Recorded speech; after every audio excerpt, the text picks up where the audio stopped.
بسم الله الرحمن الرحیم. به نام الله که بسیار مهربان است و بسیار مهرورز است. الله اسم خاص پروردگار است، برای کسی دیگری غیر از خدا استفاده نمی شود. از ریشه الیه گرفته شده، از اله به معنی معبود بالحق، اما یا اسم خاص است و که تمام اسماء دیگر به دنبال آن می آیند، یعنی می توانند صفت باشند برای الله. هو الله الخالق البارئ المصور. الله خالق است، بارئ است، آفریننده است، مصور، شکل بخش است، شکل دهنده است. بله، این حروف مقطعه ما خیلی در مورد آن سخن نمیگوییم، مطالب زیادی در مورد آن گفته شده، اما اون چیزی که مهم هست یعنی یک دلیل صریح و روشنی در مورد حروف مقطعه وجود ندارد. یعنی این که چرا، چه معنی دارد، هر چی گفته شده همش اجتهادات و نظرات است. اما یک قول که تقریبا مقداری به نزدیکترین قول به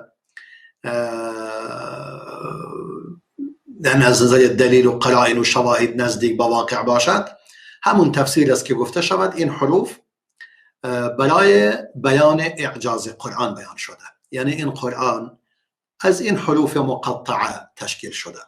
یعنی در 29 سوره قرآن ما داریم که در 29 سوره، ابتدای 29 سوره قرآن با حروف مقطعه آغاز شده و در همون سوره ها که نگاه میکنید بلا فاصله بعد از این حروف مقطعه یا در ابتدای همون سوره در مورد قرآن سخن میگوید و این خودش میتواند دلیلی باشد بر این که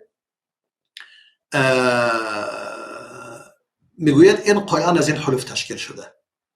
اگر شما از در مورد یعنی از این شک و گمان دارید از این که کلام خدا باشد، خیلی خوب، این حروف در اختیار شما وجود دارد.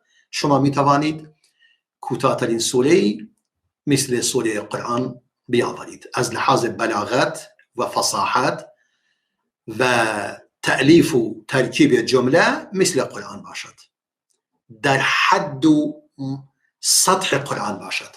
تا به حال کسی نتونسته. یعنی هر انسانی میتواند قرآن با غیر قرآن تشخیص دهد. یعنی حتی مردم عوام و مردم نادان و حتی مردمی که زبان عربی هم بلد نیستند، قرآن را برایش بخوانند، دیگر جملات کتاب‌های دیگر عربی به لفظ عربی برایش بخوان، کاملا تشخیص میدهد که این آهنگ این کلام با آهنگ اون کلام تفاوت دارد، حتی از لحاظ آهنگ و صدای آن.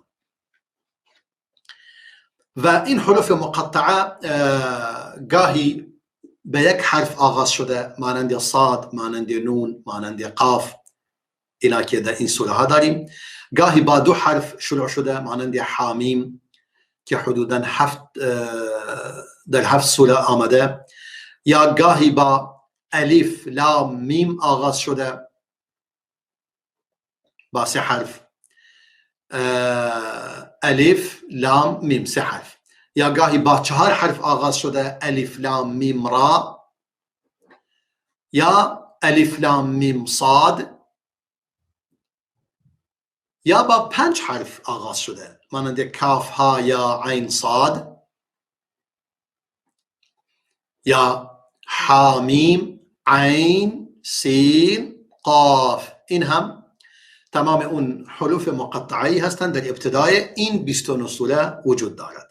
یا تا ها، البته تا هم گفته نشده، تا ها این هم 2 حرفی است، یا سین این هم 2 حرفی است.